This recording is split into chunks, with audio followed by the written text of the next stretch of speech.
associations, all Pakistan private school association में मुश्किल से याद हुआ, सिंध के चेयरमैन इनके father was a great man. He founded it, and of course, this he represents probably to me the best and the largest network of schools. आनिया कैसी हैं आप? ठीक है, everybody. So we're starting inclusive education का मतलब जो बच्चे हमारे देख नहीं सकते, सुन नहीं सकते, ऑटिज्म का शिकार हैं, दूसरे मसाइल का शिकार हैं, उनकी एजुकेशन। और उस पर मेरे ख्याल से हानिया, सबसे पहले मैं आपसे पूछूंगा कि आजकल सबसे ज़्यादा मैं देखता हूँ कि ऑटिज़म और इंक्लूसिव, एक तो ऑटिज़म क्या है अगर आप बता पाएँ, उसमें बहुत लोग मसाइल का शिकार हैं कि बच्चा देर से बोल रहा है तो वो समझते हैं वो भी ऑटिज़म है, या ऑफ कोर्स वो कुछ थोड़ा सा अगर आप बता दीजिए, और ये ऑटिज़म क्यों भी बढ़ रहा है, बहुत इंपॉर्टेंट सब। ठीक है sir. Autism is a neuro developmental disorder जिसके सिम्टम्स मेनली इम्पैक्ट करते हैं आपकी कम्युनिकेशन पे, आपकी सोशल इंटरेक्शन पे एंड आपके बिहेवियर पे। और मेनली जो हमें ऑन सरफेस लेवल जो सिम्टम्स नज़र आ रहे होते हैं वो होते हैं कि बच्चा आई कांटेक्ट नहीं कर रहा, बच्चे में सेंसरी सेंसिटिविटीज़ हैं, बहुत ज़्यादा लाइट है तो सेंसिटिव हो रहा है, इस तरह वाली चीज़ें होती हैं। इसके अलावा वर्बल और नॉन वर्बल बिहेवियर्स में मसला आता है, और स्ट्रिक्ट अडहेरेंस टू रूटीन्स होती हैं कि अगर मैंने इस टाइम सोना है तो मैंने इसी टाइम सोना है, या अगर मैंने इस टाइम वॉशरूम जाना है, या मैंने इस टाइम खाना खाना है, या मैंने ये सेम खाना। सारी अलामत तो मुझ में भी थी, तो इसमें मतलब तो पॉइंट इज कि हमें भी रूटीन पसंद नहीं थी। हाँ, पब्लिक सोशल इंटरेक्शन तो था, तो सबसे बड़ी कॉज है he wants to be alone or she wants to be alone। अच्छा नहीं, सोशल कम्युनिकेशन करने में प्रॉब्लम होती है बिकॉज बच्चे को वर्बली और नॉन वर्बली क्यूज समझ ही नहीं आते। जैसे मैं अगर कोई मेटाफोरिकली मैंने आपको कुछ बोल दिया और समझ ही नहीं आया, तो इस तरह वाली चीज़ भी होती है। एंड बॉडी लैंग्वेज में बच्चा नहीं इंटरप्रेट कर पाता, ये वाली चीज़ है। और होता क्यों है? क्योंकि बहुत सारे बायोलॉजिकल फैक्टर्स होते हैं, कोई एक फिक्स कॉज नहीं है इसका। ठीक है, आवाज़ प्लीज़, आवाज़ ज़रा सा बढ़ा दें प्लीज़। हाँ, कोई एक फिक्स कॉज नहीं है इसका। कहा यह जाता है अकॉर्डिंग टू मेडिकल रिसर्च कि अगर पेरेंट्स की एज ज़रा ज़्यादा हो, मदर की एज, फादर की एज 35+ हो, तो चांसेस ज़्यादा होते हैं। विटामिन डी की डेफिशिएंसी हो, फॉलिक एसिड की डेफिशिएंसी हो, प्रीनेटल एंड आफ्टर बर्थ कोई इस तरह का इशू आए कि ऑक्सीजन का मसला हो, हाइपोक्सिया हो, इस तरह वाली चीज़ होती है, तो देयर आर चांसेस कि ऑटिज़म का जो रिस्क लेवल है वो बढ़ जाता है। जी तारिक, अब माइक अगर आप ऑन कर लें प्लीज़। तो तारिक भाई, यू नो, अब of course autism, down syndrome, ये जो बच्चे हमारे स्पेशल चिल्ड्रन हैं, और ऑफ कोर्स इनके लिए स्कूल एसोसिएशन, जो स्कूल्स क्या कर रहे हैं, क्या बहुत बड़ा सवाल है। उनके माँ बाप जो हैं वो चाहते हैं कि ऑफ कोर्स वो एक नॉर्मल स्कूल में जाएं, या ऑफ कोर्स जितना नॉर्मल ज़िंदगी गुजार सकें वो गुजारें।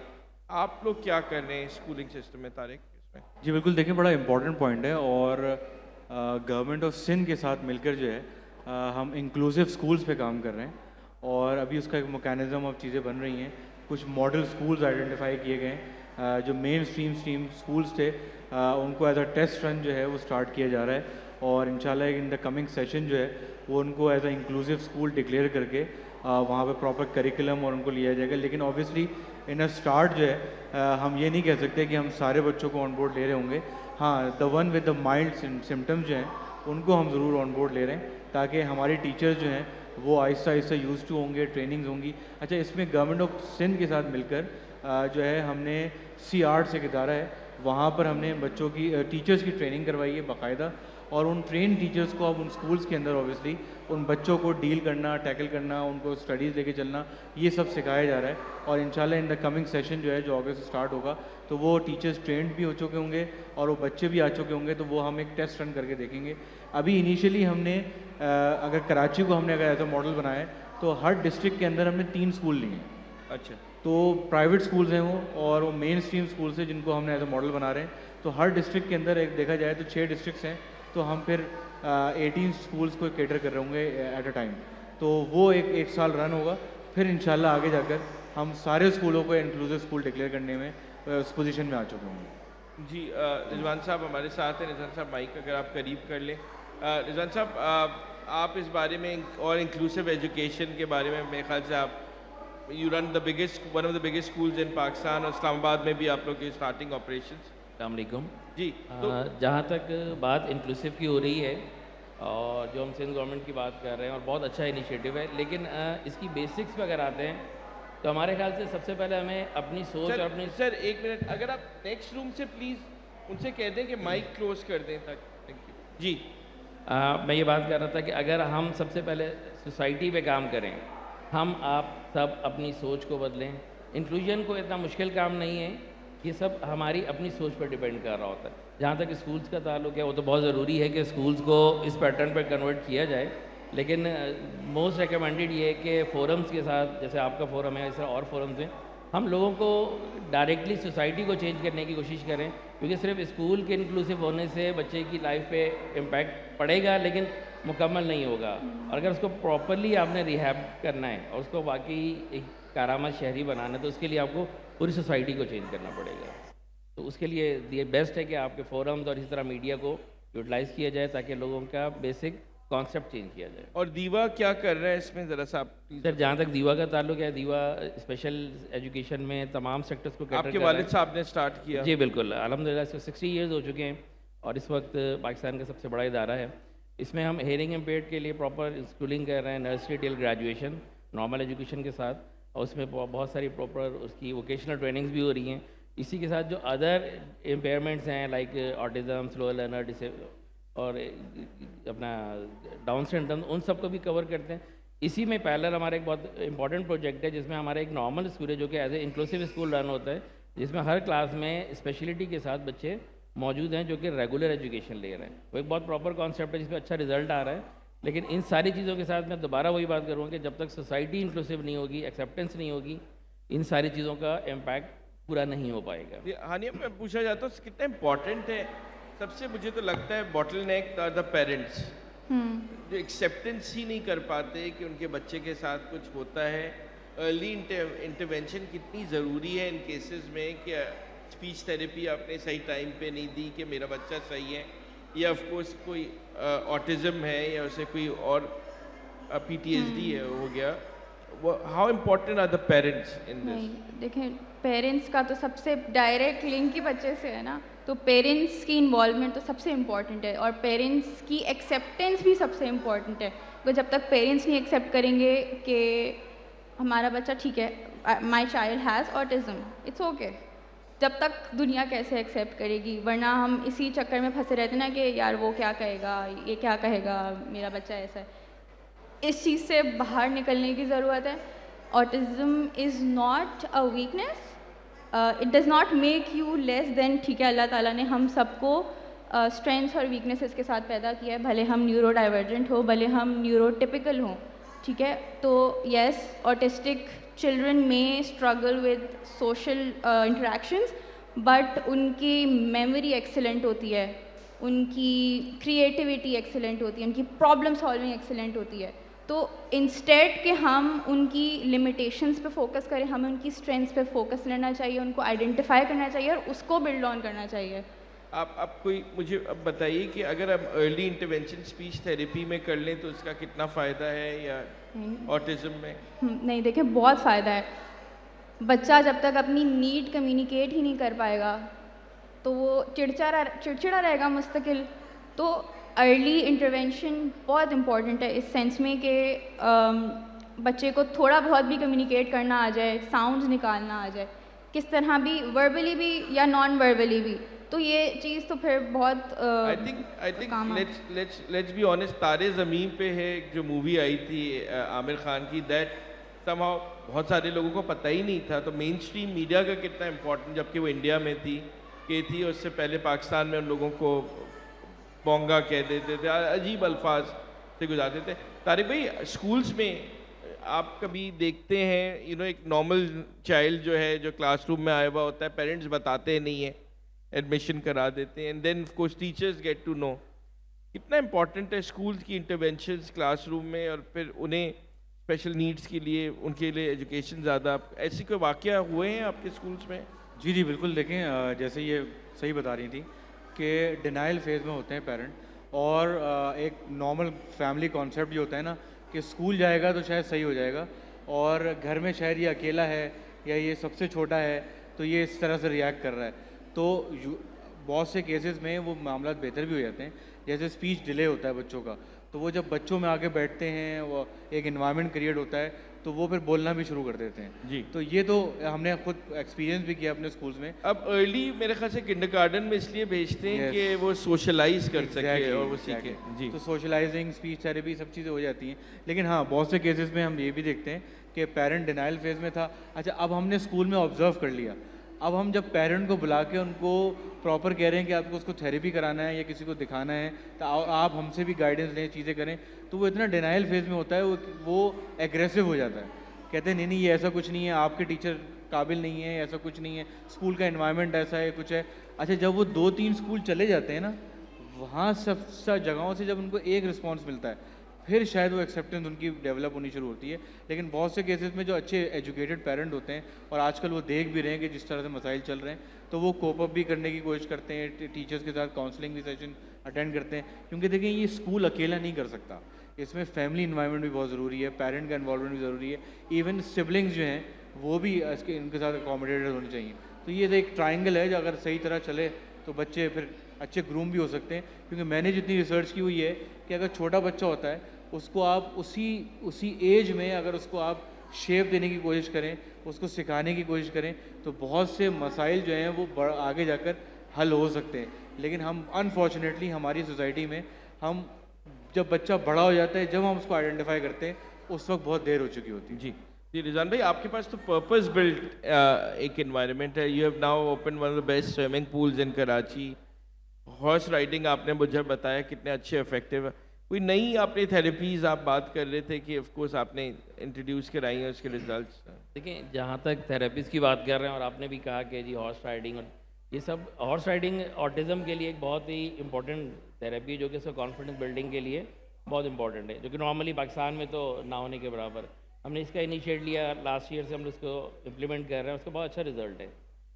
इस बात से हट के अभी जैसे हम बात कर रहे थे कि पेरेंट्स में एक्सेप्टेंस नहीं, तो एक स्टीरियोटाइप बना हुआ है कि नहीं जी बच्चा बोलेगा, देर से बोले। और फिर वो हम अर्ली इंटरवेंशन की जब बात करते हैं, तो जितना ही आप अर्ली उसको लेकर आएंगे, क्योंकि ये मेडिकली प्रूवन है कि जितना उसको डेवलपमेंट एज के अंदर आप अर्ली लेकर आएंगे, उसका उतना अच्छा रिस्पॉन्स आएगा। तो ये बहुत ज़रूरी है कि उसको बहुत अर्ली डायग्नोस्टिक करें उसका, और उसको राइट प्लेस पे लेके जाएं, और वेट ना करेंगे जी अच्छा अभी ये तो इसका भाई भी 4 साल के बाद ये बोला था, बच्चा तो बुली 5 भी हो साल के रहा बाद होता है ना बोलेगा। क्लासरूम में, उससे और प्रॉब्लम। बुली अगर नॉर्मल क्लासरूम में हो रहा है। जी, तो इसमें जहाँ तक रेगुलर स्कूल्स की बात हो रही है, तो रेगुलर स्कूल के स्टाफ की भी ट्रेनिंग होनी चाहिए। बहुत से लोग इससे अवेयर है, लेकिन बहुत सारी जगह पे टीचर्स भी अवेयर नहीं होते, क्योंकि वो प्रॉपर काउंसलिंग कर सकते हैं। क्योंकि हर शख्स तो स्पेशल स्कूल नहीं आ रहा, जो नॉर्मल स्कूल भी जा रहा है, तो उनको वहाँ पे से प्रॉपर गाइडेंस मिलनी चाहिए। तो ये एक बड़ा नेटवर्क किस्म का काम है, जिसमें तमाम स्कूल, तमाम एसोसिएशन मिल के अगर काम करते हो ज़्यादा बेहतर इम्पैक्ट आएगा। अच्छा, आप जो स्पेशल करते हैं, आपने ये जो बेचारे जो ब्लाइंड हैं, या ऑफ कोर्स अब उन्हें म्यूट कहा जाता है, डिफरेंट ऑफ कोर्स जो हेयरिंग जिनकी कैपेसिटी कम है, यू थिंक ये जेनेटिकल वजह से भी होता है, जीन्स पास ऑन होती है? आपके पास कुछ डाटा तो होगा ऑफ कोर्स ऑटिज्म के बारे में, या कुछ? देखिए, ये जेनेटिकली भी होता है, लेकिन कजन मैरिज जिसमें एक प्रॉब्लम है, एक सम हो एक रीज़न है, लेकिन टोटल ये रीज़न नहीं है। जी, हमारे यहाँ जहाँ तक हेयरिंग इम्पेयर्ड की बात करते हैं आप, हेयरिंग इम्पेयर्ड में तो बहुत सारी जगहों पे बच्चों को मेडिकली मिसहैंडल किया जाता है। एक बहुत छोटी उम्र का बच्चा है, चंद माह का, उसको कहीं टाइफाइड हुआ कुछ, और आपके डॉक्टर्स ने उनको बहुत हैवी डोज दे दी, जिसे आप एंटीबायोटिक कहते हैं, तो उसका भी इम्पैक्ट होता है।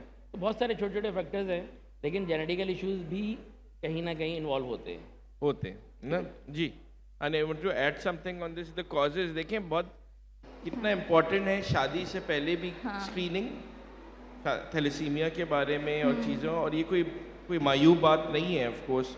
ऑन दिस जी आप बताइए। अच्छा, नहीं कोई स्क्रीनिंग तो नहीं है इसकी कि ऐसा हो सकता है, but yes, cousin marriages can make the probability higher कि ऑटिज़म हो शायद आपके बच्चे को। एंड अगेन मल्टीपल फैक्टर्स हैं जो कि इंटरप्ले करते हैं। Is it more in boys than girls? Statistically yes. Yes, और मैं पढ़ रहा था जहाँ पे एजुकेशन एक PhD लेवल पे 2 पेरेंट्स हो, उस पर I don't know sociology plays part in this or not? I don't understand your मैं सोशियोलॉजी इन सेंस कि इन्वायरमेंट मतलब ऑफ कोर्स एक मैं स्टडी पढ़ रहा था कि statistically the most highest educated parents जो थे जिन्होंने लेट बच्चा पैदा हाँ। किया उसकी उन हाँ, पे ऑटिज्म सबसे ज़्यादा था। एज मैंने जैसे पहले बात की थी, जब एज मदर की और फादर की दोनों की ज़्यादा हो, अगर मदर की तो हो ही, एंड अगर दोनों पेरेंट्स की ज़्यादा हो तो उसका चांस ज़्यादा बढ़ जाता है। फॉलिक एसिड ना ले रहे हो, फॉलिक डिफरेंट एसिड, चीज़ें ना। विटामिन डी, इस तरह की कोई डेफिशिएंसी हो, प्रीनेटल पोस्टनेटल केयर बहुत इंपॉर्टेंट होती है इसमें। सही। और आप क्या पेरेंट्स की भी थेरेपीज़ हैं? क्योंकि मैं समझता हूँ सबसे इम्पोर्टेंट तो पहले पेरेंट्स की थेरेपीज़ होनी चाहिए। देखें, अवेलेबल हैं कराची में? एक स्पेशल चिल्ड्रन को जब आप हैंडल कर रहे होते हैं ना, पेरेंट्स की मेंटल हेल्थ पे भी बहुत बड़ा इम्पैक्ट होता है, because it's not easy to see your child like this, and बहुत स्ट्रगल करते हैं पेरेंट्स भी। तो पेरेंट्स की थेरेपी भी होती है और उनको ये चीज़ भी सिखाई जाती है कि अच्छा आपने अपने बच्चे को कैसे हैंडल भी करना है। एक तो बच्चे की थेरेपिस्ट भी आपको ये समझाएगी, एंड अगेन अलग से पेरेंट्स की भी फिर थेरेपी होती है। जी रिजवान भाई, अपना ऑटिज्म या डाउन सिंड्रोम के बच्चे, अब तो स्कूल्स बहुत खुले हैं, बट ऑटिज्म पे ही बात करें तो मेरे एक दोस्त है, उसके 2 बच्चे ऑटिस्टिक हैं। अब वो 70,000 रुपये पर बच्चा कॉस्ट कर रहा है। You know the amount of money, financial stress एक जो आ जाता है, एक तो मेंटल स्ट्रेस भी है, फाइनेंशियल स्ट्रेस। अब कोई ऐसे इदारे हैं जो ऑफ कोर्स एक कम उसमें बच्चों को संभालें, इंटरवेंशंस करें? बिल्कुल, बहुत से इदारे हैं। जैसे हमारा अपना इदारा भी फाइनेंशियल्स के ऊपर नहीं काम कर रहा होता। वटेवर अगर वो कहीं अफोर्ड कर सकते हैं तो ठीक है, नहीं अगर नहीं भी कर सकते तो कोई ऐसा मसला नहीं है। इस तरह बहुत सारे इदारे हैं जिनको आप अप्रोच कर सकते हैं। और बहरहाल ये एक इशू है कि फाइनेंशियल भी इम्पैक्ट आता है, क्योंकि आज के दौर में आपका ट्रैवल टाइम और ट्रैवल कॉस्ट भी बहुत इंपॉर्टेंट है कि आप इंस्टीट्यूट को एक्सेस कैसे करते हैं। इंस्टीट्यूट बहुत कम है, इंस्टीट्यूट्स और होने चाहिए। बड़े शहरों में तो फिर भी इंस्टीट्यूट है, लेकिन अगर आप पाकिस्तान के छोटे शहरों में जाते हो तो वहाँ आपको इंस्टीट्यूट कहीं पे भी नहीं मिलेगा। तो ये बहुत ज़रूरी है कि इस तरह के नए इंस्टीट्यूट्स बनाए जाएं और उनके नियर बाय उनको एक्सेस दिया जाए, क्योंकि उनके लिए बहुत बड़ा टारगेट है, बहुत बड़ा हेडेक है कि उसको ट्रैवल कराना। अगर ऑटिस्टिक में बच्चा मॉडरेट या सीवियर है तो उसके पास कोई भी मिसहैप हो सकता है, वो चलती गाड़ी से भी उतर सकता है, ऐसा भी हो सकता है। मैं बहुत लेमैन वर्डिंग में बात कर रहा हूँ कि तो कॉस्ट, एक नॉर्मली कॉस्ट क्या करेगा बच्चा जो डाउन सिंड्रोम में हो? उनकी जारी बात है वैन की अलहदा नीड्स हैं, ट्रांसपोर्टेशन नीड होगी, स्पेशल हैंडलिंग है, उस पर भी कॉस्ट आती होगी स्कूल? जी बिल्कुल जी। देखिए, वो वैन और सारी चीज़ तो आपको अंदाज़ा है, लेकिन अगर स्कूल के एंड पे तो नॉर्मली जो प्रॉपर इस्टेब्लिश स्कूल हैं वो इन चीज़ों को जनरेट करते हैं। वट एवर गवर्नमेंट फंडिंग कह लें या CSR फंडिंग कह लें, अपने पास फंड जनरेट करते हैं, फिर देन वो प्रोवाइड करते हैं सर्विसेज फॉर नो कॉस्ट या लोअर कॉस्ट। तो उसमें कोई इतना बड़ा हेडिक नहीं है, लेकिन उसमें यही है कि सोसाइटी, फिर अगेन सोसाइटी की बात आती है, लोगों की बात आती है कि सोसाइटी अगर इस चीज़ को ओन करती है और इसके लिए कंट्रीब्यूट करती है तो ठीक है। अदरवाइज़ यकीनन इतनी कॉस्ट आ जाती है कि आप 20 से 25 हज़ार रुपये एक बच्चे पे कॉस्ट आ जाती है। आ जाए 20-25 हज़ार रुपये। तारिक भाई, बस हम क्लोज 5 मिनट में कर रहे हैं, अगर आप माइक ले सकें। यू नो UAE में तो गवर्नमेंट पे और ओमान में गवर्नमेंट पे करती है स्कूल को अगर एक बच्चा हो। कुछ यहाँ भी government is helping the schools in this? Of course आप लोग बात नहीं, अभी तक तो ऐसा कोई मैकेनिज्म नहीं आया कि government is paying. And you are right कि बाहर मुल्कों में, क्योंकि मैं अभी ओमान में काफ़ी वर्किंग कर रहा हूँ, तो वहाँ तो अगर आप एक ऐसा कोई इंस्टीट्यूशन लेकर आते हैं तो गवर्नमेंट इज़ रेडी टू पे, बहुत इंसेंटिवाइज एग्रेसिवली पे करती है कि आप बच्चों को वहाँ पे केटर करें, जबकि यहाँ पे भी होना चाहिए। क्योंकि हम देखते हैं यहाँ पे इतनी CSR बजट्स हैं, गवर्नमेंट के इतने बजट्स हैं, वो नॉर्मल स्ट्रीम ऑफ एजुकेशन को तो फंड नहीं कर पा रही सही तरह। तो इस तरह के अगर फंड्स कर लें तो एक कम्युनिटी हेल्पिंग भी हो जाएगी। और दूसरा ये है कि जो स्कूल्स हैं, आपकी बात सही है कि 70,000 60,000 पर स्टूडेंट पर बच्चा एक एस्टिमेशन आ रही है। और वो इसलिए आ रही है क्योंकि अगर आप एक ट्रेंड स्टाफ लेने जाते हैं, एक कंट्रोल्ड एनवायरनमेंट बच्चों के लिए बनाना चाहते हैं, तो इट कॉस्ट्स ऑब्वियसली। और वो स्कूल के पास तो कोई फंड है नहीं, वो फिर पेरेंट्स ही लेगा उसको अकोमोडेट करने के लिए। तो अगर गवर्नमेंट ही प्रोवाइड कर देगी तो बहुत सारी केसेस में सब्सिडाइज रेट पे एक अच्छा रीजनेबल स्कूल भी मिल सकता है उन बच्चों को जहाँ वो पढ़ सकें। और जैसे ही कहते हैं नेबरहुड में हो, तो फिर ऐसे केसेस में नेबरहुड के अंदर भी काफ़ी ऑप्शन मिल जाएंगे पेरेंट को कि वो बच्चों को भेज सकें। अच्छा तारिक भाई, आप क्या अपने स्कूल्स के थ्रू या एसोसिएशन के थ्रू ये अपने स्टूडेंट्स को बता रहे हैं कि अगर आपका भाई या क्लासरूम में कोई स्पेशल चाइल्ड हो तो उसे बुली ना करें, वो उस पर्सपेक्टिव में बच्चे की मेंटल हेल्थ की ग्रूमिंग एक नॉर्मल चाइल्ड की भी बता रहे हैं कि बॉडी शेमिंग फॉर एग्जांपल, और ऑफ कोर्स ये हम इनकलकेट कर रहे हैं करिकुलम के साथ। जी बिल्कुल, देखें क्योंकि हम तो एक बड़ा ब्रॉड वे में लेके चलते हैं, तो ना सिर्फ उन बच्चों को बल्कि एंटी बुलिंग की हमने पूरी एक पॉलिसी बनाई है अपने स्कूल्स के अंदर, और हम बाकी टीचर्स को भी ट्रेन कर रहे हैं, बच्चों को भी ट्रेन कर रहे हैं कि देखिए एंटी बुलिंग एक सबके लिए है। अगर मैं भी क्लासरूम में बैठा हूँ अपने फ्रेंड्स के साथ, आप देखते हैं जिसको एक आम अल्फाज में रैगिंग कहा जाता है एक यूनिवर्सिटी लेवल पर, तो ये क्लासरूम्स के अंदर भी होता है, स्कूल्स के अंदर, तो हमें उसको भी अवॉइड करवाना है, बच्चों को एजुकेट करना है कि दिस इज़ नॉट हेल्दी। तो वो बच्चा तो ऑब्वियसली इतना सेंसिटिव होता है कि उसको तो आपको करना भी नहीं चाहिए। तो ये एक प्रॉपर एक पॉलिसी के साथ हम प्रॉपर अवेयरनेस गाइडेंस सेशन अब स्कूल्स में करवा रहे हैं, और अभी तक हमने काफ़ी स्कूल्स कर लिए हैं कवर इसके अंदर, जिसमें हम बच्चों को एंटी बुलिंग के ऊपर जो है वो सेशंस दे रहे हैं। तो ऑब्वियसली अच्छा, हम लोग बस लास्ट क्वेश्चन, डाउन सिंड्रोम के आपका बच्चा बता देता है मेडिकली, आपको डॉक्टर बता सकता है। Autism it takes about 2-3 years।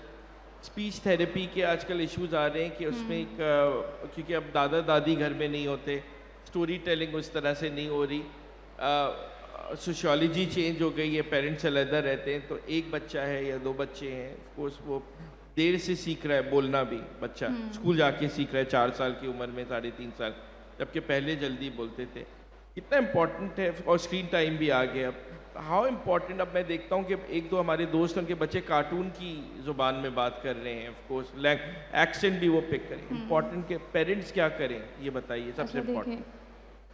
Social interaction जब आपका इतना कम होगा, स्पेशली अर्ली एजेस में, स्पेशली हमने जैसे कोविड के दौरान जो बच्चे हुए हैं और जिनकी लर्निंग वाली एज थी 2-3 years, उनका स्पीच डिले नेचुरली ही देखा गया है। तो सिमिलरली अब न्यूक्लियर फैमिलीज़ का कॉन्सेप्ट ज़्यादा हो गया है कि दादा दादी अगर नहीं है तो अलग रहते हैं या सेपरेट फैमिलीज़ रहती हैं, तो बच्चे की वो सोशलाइजेशन वैसी हो नहीं रही, सोशल इंटरेक्शन, तो स्पीच डिले इज़ नॉर्मल, ये हो रहा है, ठीक है। लेकिन इसके साथ साथ जो छोटे छोटे सिम्टम्स आने शुरू होते हैं, जैसे कि हैंड फ्लैपिंग है, बच्चे हैंड फ्लैप कर रहे हैं, या किसी सेंसरी चीज़ से बहुत ज़्यादा प्रॉब्लम हो रही है उसको, इस तरह के मल्टीपल अगर उसको ऑटिज़म के सिम्टम्स आ रहे हैं तो फिर स्क्रीनिंग करवानी चाहिए। एंड ऑल्सो स्क्रीन टाइम जो है वो बहुत कंट्रोल करके रखना चाहिए, बिकॉज आप जो बच्चों को कार्टून्स दिखा रहे हैं नहीं हो रहा स्क्रीन टाइम लोगों से, मैं लेट्स बी ऑनेस्ट, हाँ नहीं हो पा रहा। हाँ, आप जितना भी प्लान करें नहीं हो पा रहा। हाँ, अब क्या करें बताइए। अच्छा देखें, लिमिटेड रखें स्क्रीन टाइम, ठीक है। अब बच्चों को हम किस तरह के कार्टून्स दिखा रहे हैं, स्पोर्ट्स खिलाएं।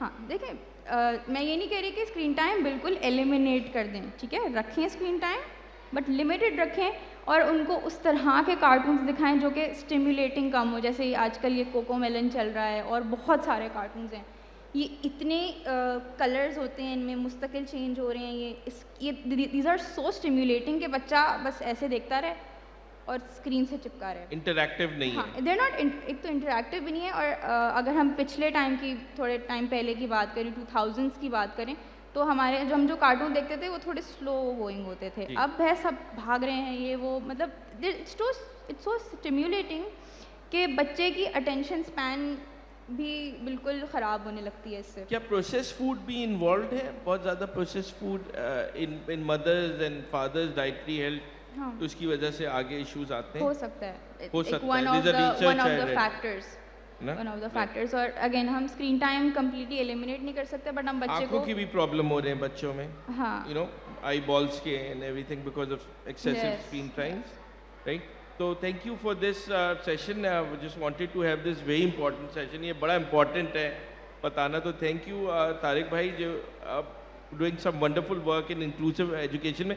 इन बच्चों के लिए तो सदका ही जारी है, और हमें as a society we should be, Diva school is मेरे ख्याल से निशान इम्तियाज़ मिलना चाहिए for what you have done for the society, and so proud of girls like you of course leading this initiative. और ये हम लोग करते रहेंगे। इस पूरी कॉन्फ्रेंस का सिस्टम जो हम बना रहे हैं, ये हम जगह बेच सकते थे, यो रोबोटिक्स को हम सेल आउट कर सकते थे। Point is having conversations is important. This KIBTF is bringing the school associations with the curriculum, technology ko tech, robotics, inclusive education. This is a networking B2B, B2C event.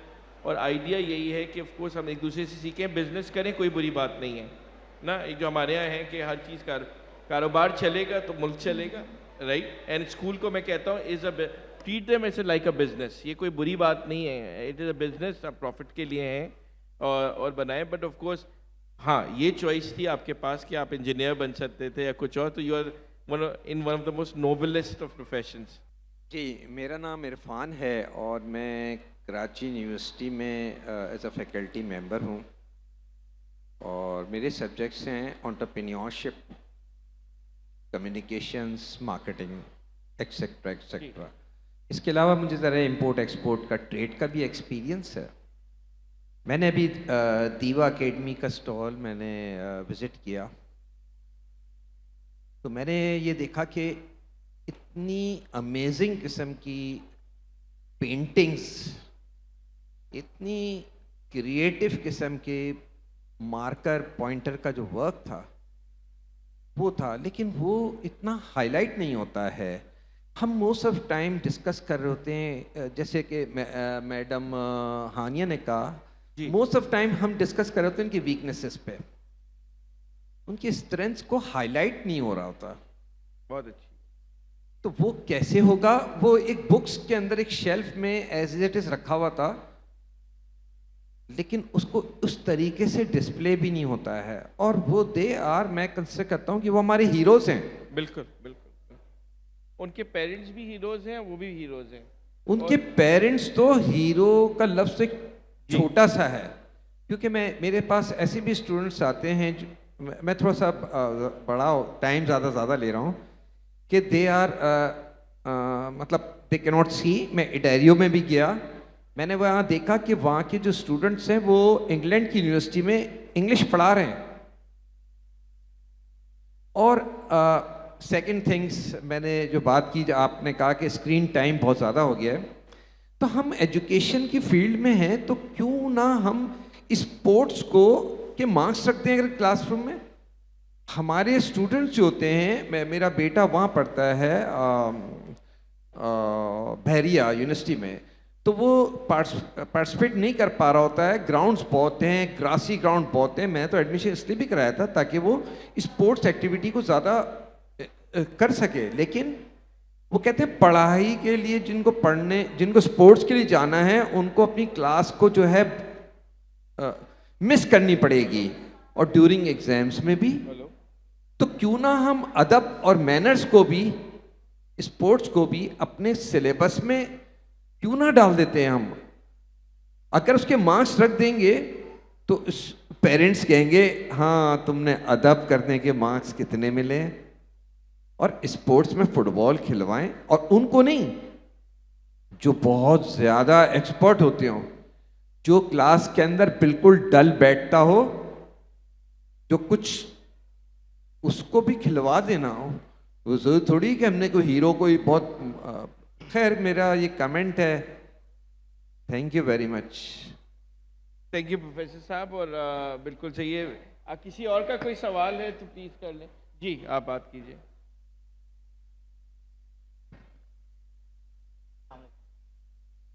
Assalamu alaikum. My name is Muzammil Hussain and I am the instructor of English language. I would like to ask a common question, which is that whenever anybody is coming to the classroom, I am talking about the management of the private school and of the government school as well. आप उर्दू में कर लें सवाल। अच्छा जी, grateful जी। जैसे कभी अगर कोई हम में से टीचर हो प्राइवेट स्कूल का या फिर गवर्नमेंट स्कूल का, तो उसको ये बताया जाता है, उसे कहा जाता है कि क्लास में आपने साइलेंस बरकरार रखना है। कॉमन है जी, ये आपने देखा होगा। मैंने तो बहुत ज़्यादा फील किया इसको। तकरीबन 15 साल से पढ़ा रहा हूँ। When ever I was a student since 2009 जी, तो इंटरमीडिएट का स्टूडेंट था, तब से पढ़ा रहा हूँ सर। तो मैंने देखा कि मैडम या प्रिंसिपल जब भी आते हैं तो क्लास में अगर कोई बच्चा शोर कर रहा होता है, मस्ती कर रहा होता है, तो वो टीचर को डांट के चले जाते हैं। तो इससे ये होता है, मेरे ख्याल में, मेरा ओपिनियन है, एक्सपीरियंस है, कि उसके पोटेंशियल जो है, पोटेंशियल जो हिडन होते हैं, सॉरी पोटेंशियल जो उसके अंदर होता है वो हिडन रह जाता है और उसे दबा दिया जाता है। हम उसको दबा देते हैं, उसको एक्सप्लोर नहीं होने देते बच्चे को। तो मेरा एक्सपीरियंस रहा प्रीवियस, तो लेटेस्ट एक्सपीरियंस मेरा ये है कि मैंने देखा पढ़ाते हुए शुरू में मैं मारता भी था, डांट भी देता था बच्चों को, लेकिन जब मैं थोड़ा सा एडवांस हुआ, एज बढ़ती गई, तो तब मैंने क्या किया, मैं बच्चों के साथ फ्रेंडली हो गया। मैंने एक्सपीरियंस किया, जैसे मोस्ट सीनियर हमारे साथ सर बैठे हुए हैं, प्रोफेसर साहब, तो ऐसे मैंने टीचर से एक्सपीरियंस किया। उन्होंने कहा कि जब टीचर खुश होता है क्लास के अंदर, तो इसका मतलब है पूरी की पूरी क्लास खुश होती है। जैसे कि पेरेंट्स की बात करें, अगर घर में फादर खुश होता है तो पूरा का पूरा घराना बड़ा स्माइलिंग फेस के साथ होता है, खुशी का माहौल होता है। तो मैं ये जानना चाहता हूँ, क्या ऐसा नहीं हो सकता कि सारे स्कूल्स में बच्चों के जो हिडन स्किल्स हैं उसको एक्सप्लोर करने के लिए, उसको निखारने के लिए हम क्या करें कि बच्चों को थोड़ा सा फ्री हैंड दिया करें, बच्चों के साथ उनको शोर करने दिया करें, क्लास में उनको बोलने दिया करें। स्कूल के अंदर जो पाबंदियां लगाई जाती हैं कि silence silence keep silence, is it right for that? बस जी दोनों सर, ये इन दोनों मैं जवाब दे देता हूँ। मैं अगर जैसे दे कि दूँ तो- अभी आप बात कर रहे थे, अगर हम साइलेंस नहीं होते, we are short of time, जरा सा अगर आप जी प्लीज जब कोई बात कह रहा हो तो सुन लेना जरूरी भी होता है। जी जी थैंक यू, मगर अच्छा, टाइम भी जरूरी मैं होता है। that- दोनों सवालों का जवाब दे दूं। प्रोफेसर साहब, आपने जैसा कहा कि बच्चों को स्पोर्ट्स की तरफ लाएं और एज ए सब्जेक्ट उसको लें, अल्हम्दुलिल्लाह हमारे पास बिल्कुल यही इन्वायरमेंट है। तमाम बच्चों को ऑप्शन दिया जाता है, वॉटेवर वो स्पोर्ट्स में वीक है या बहुत एक्सेल करता है, हम सबको उसमें एक्सपर्टीज़ देते हैं। फिर जहाँ तक हमारे इन भाई ने एक सवाल किया कि बच्चों को एक्सपेंड, देखिए अभी जैसे हमने बात की हमारे बच्चों का आर्ट वर्क हम दिखा, जब तक आप उसको फ्री हैंड नहीं देंगे वो अपनी इनर को एक्सप्रेस नहीं करेगा। तो इस वक्त मैं समझता हूँ जितने भी प्रॉपर स्कूल्स हैं, वॉटेवर वो स्पेशल हैं या नॉर्मल स्कूल हैं, स्कूल तो स्कूल है, तमाम स्कूलों में टीचर्स को ये गाइड किया जाता है कि स्टूडेंट को अपनी एक फीलिंग को एक्सप्रेस करने दिया जाए। ऐसा नॉर्मली नहीं होता कि बच्चों को हम, लेकिन डिसिप्लिन मेंटेन करना भी ज़रूरी है, क्योंकि अगर क्लास में बच्चा बहुत ज़्यादा शोर करेगा या बहुत ज़्यादा इंटरेक्ट करेगा तो जो एक्चुअल क्लास की जो थीम है वो डिस्टर्ब हो जाती है। तो हम उसको भी फॉलो करते हैं, लेकिन साथ ही साथ तमाम बच्चों को उनका जो मेंटल हेल्थ के पॉइंट ऑफ व्यू से कह लें या फिजिकल हेल्थ, तमाम ऑप्शन दिए जाते हैं। ऐसा नहीं है कि नहीं होता। भाई लास्ट 30 सेकंड से तारिक भाई आप ऐड कर दें, ओवर डिसिप्लिन के एक कॉलोनियल बैक माइंडसेट भी अंग्रेज का कि आपके साफ पॉलिश बना के एट दैट टाइम, सही है आप सिखा रहे, थोड़ा कैजुअल भी एटीट्यूड होना चाहिए। वो व्हाट्स योर टेक? नहीं देखिए, बात सही है कि मैं रिजवान भाई की बात को सेकंड करता हूँ। दूसरी चीज़ ये है कि लेकिन डिसिप्लिन सिखाने के लिए भी तो स्कूल में बच्चा आ रहा है ना। अब अगर हम उसको डिसिप्लिन नहीं सिखाएंगे, देखिए दो फ़र्क हैं इस बात में कि अगर हम उसकी पॉइंट ऑफ ओपिनियन नहीं ले रहे, हम उसकी बात नहीं सुन रहे, तो वो दैट इज़ समथिंग एल्स। लेकिन अगर वो बच्चा क्लास डिस्टर्ब करने के लिए एक्टिव हो रहा है तो वो फिर एक अलग चीज़ हो जाएगी। हाँ, अगर बच्चा सवाल ज़्यादा कर रहा है तो उसकी बात सुननी चाहिए, अगर उसके कॉन्सेप्ट क्लियर नहीं हो रहे उसकी बात सुननी चाहिए, अगर उसके पास कोई आइडियाज़ हैं उसकी बात सुननी चाहिए। लेकिन अगर क्लास बहुत ज़्यादा शोर कर रही है तो स्कूल का प्रिंसिपल आगे ये ज़रूर कहेगा कि क्लास को खामोश ज़रूर करें, क्योंकि इससे बाकी क्लासेस डिस्टर्ब हो रही हैं। तो इसमें बहुत सारे फ़र्क हैं, लेकिन हाँ, somehow you are right कि उनकी ओपिनियन लेना ज़रूरी है। Thank you. All right, I would just add a little thing, sir, just for 1 minute.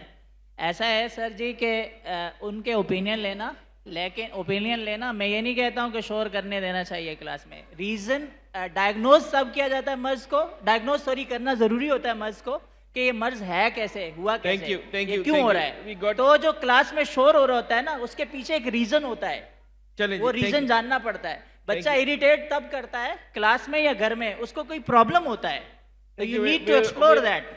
We are over Thank time. you. I think teachers need to understand the timing part as well before it. Thank you everybody who's there.